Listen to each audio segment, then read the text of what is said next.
Sup? Good evening, everyone. I'm the commish, the Hardcore Challenge, Ben Klein. Welcome to another edition of Hardcore Challenge Live. Another little special edition. Our last special edition tonight, highlighting former champs. Tonight we will be highlighting Bison Broncos, our current champion, the 2015 Hardcore Challenge champ. That's who we'll be highlighting tonight. We've got some other league info we need to break down tonight too. Go through the whole gamut of all of our stuff that we've got going on, since I haven't seen any of you since last week. Want to give out our call-in number right out of the gate. If anybody wants to call in, can text, whatever. Got something you want to get on the table, get off your chest, what have you. I agree.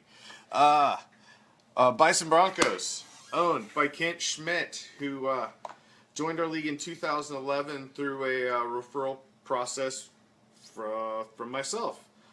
Kent is married to my stepsister, Melissa. So Kent is family. So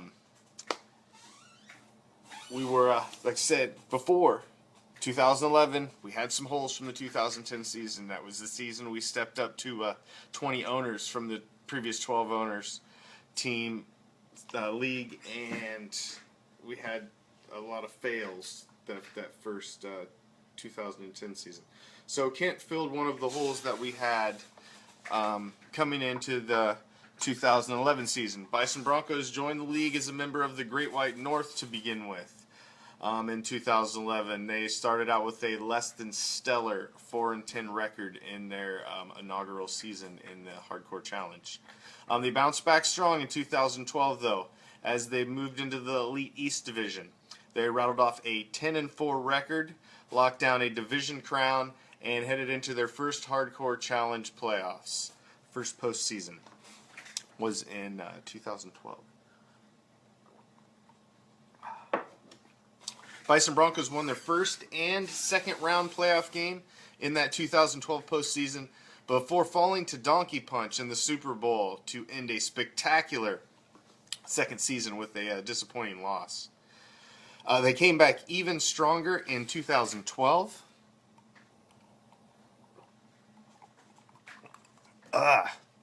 Came back even stronger in 2012. And again, claiming the division crown, shattering the current season scoring record, while leading the league in scoring with an 11-3 record.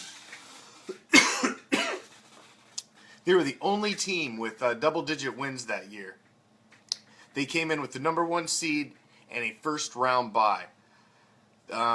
Unfortunately, their division nemesis, Oski Assassins, bounced them in the second round without so much as even a playoff win to show for their record-breaking regular season that year.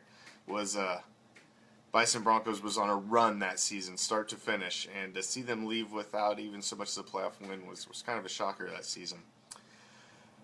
Coming back in 2014, after 2 straight seasons of pretty much looking like the team to beat, they floundered and posted a 6-8 record for their first losing season since their first in the league when they had come in. 2015, after that 2014 season, was definitely a mystery coming out of the gate after that subpar season, and they looked determined to bounce back.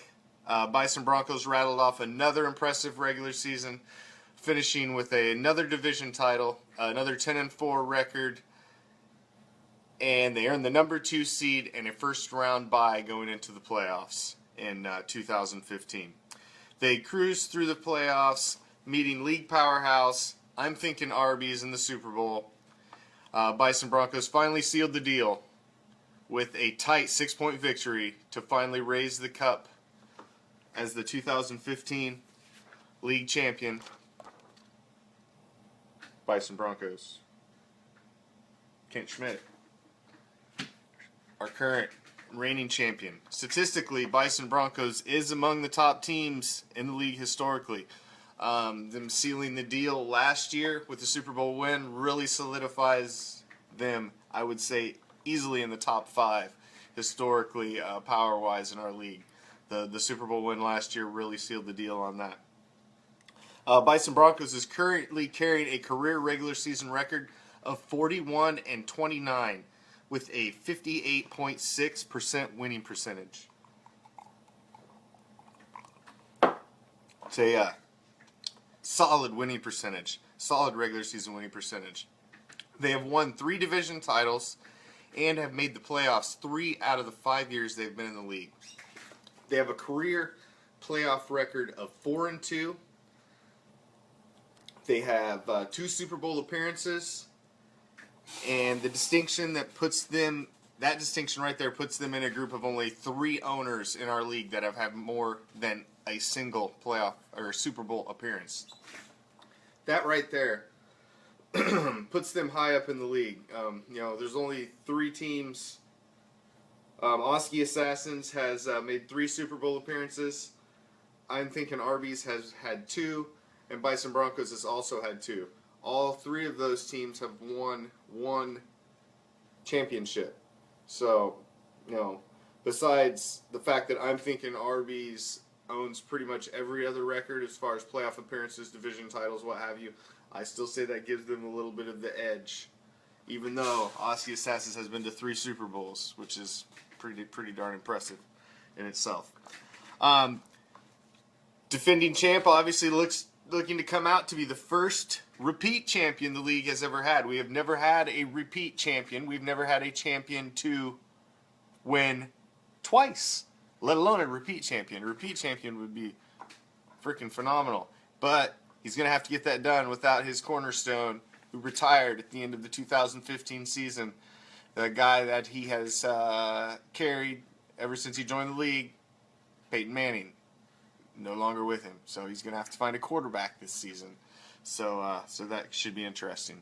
Thank you for joining us in remembering one of our past champions, Bison Broncos owner Kent Schmidt, our 2015 and defending Hardcore Challenge champ.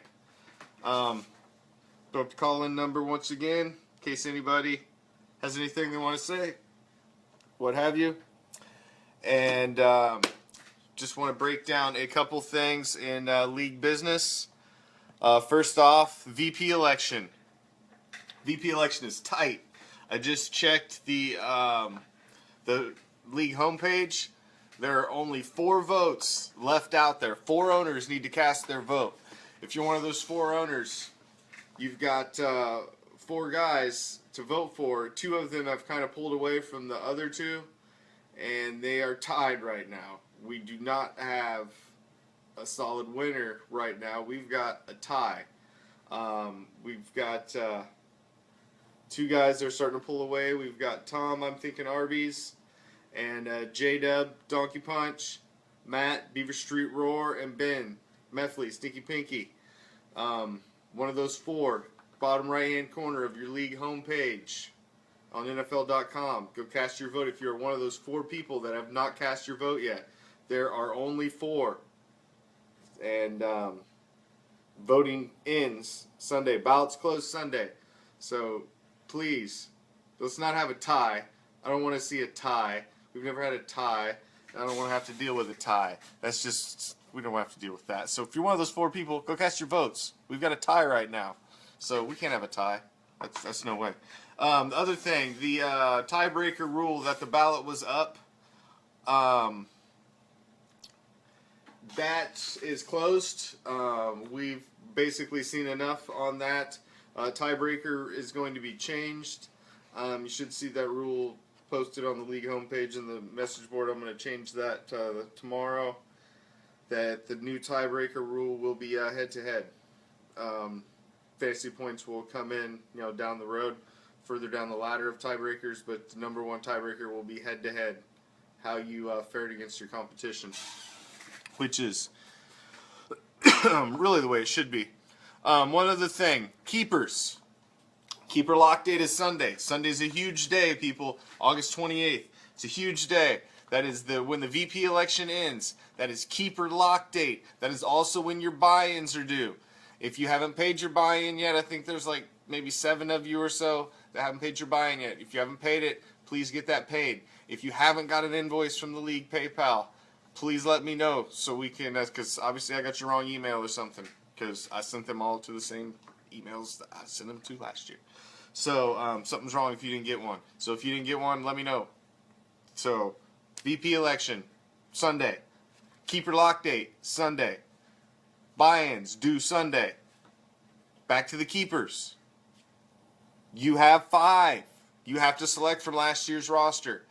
Go make your selections. There's 2 of you that have not made your selections. There's 1 of you, Matt Beaver Street Roar, who's got 5 defensive guys on his keepers list. So I know you haven't fixed yours. So I know you're not keeping Cam Newton and Julio Jones. So you need to go fix yours too. Donkey Punch, J-Dub, I see you got 5 keepers and you have no defensive keepers on there. You were the only one I see with that. You need to fix that and make sure you have a defensive keeper. You probably want to drop Dion Lewis since he's going to be out for like 3 months and you got him as a keeper. So I'm guessing you probably don't want him. You probably drop him and stick a defensive guy in his spot because he ain't going to be a keeper. He ain't going to be nothing. He's going to be sitting on the bench behind like 3 guys on that depth chart. All right.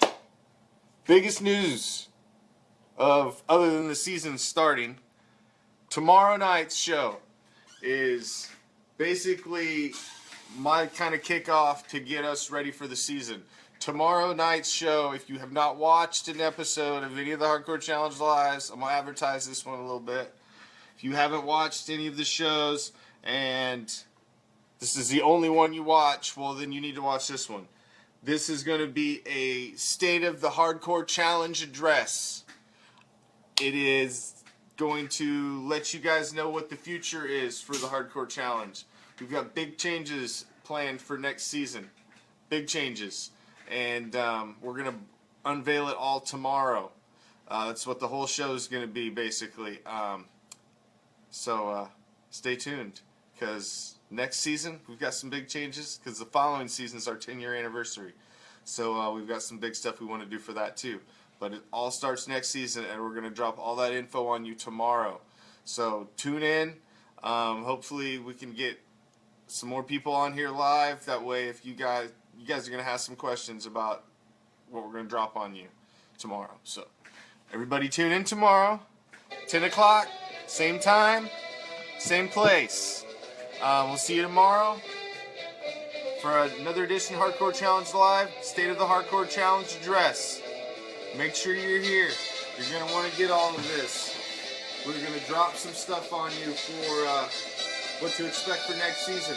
And it's going to affect how you draft this season. It's going to affect how you plan for this season's draft. Okay? Make sure you're here. Good luck. Game on. See you tomorrow.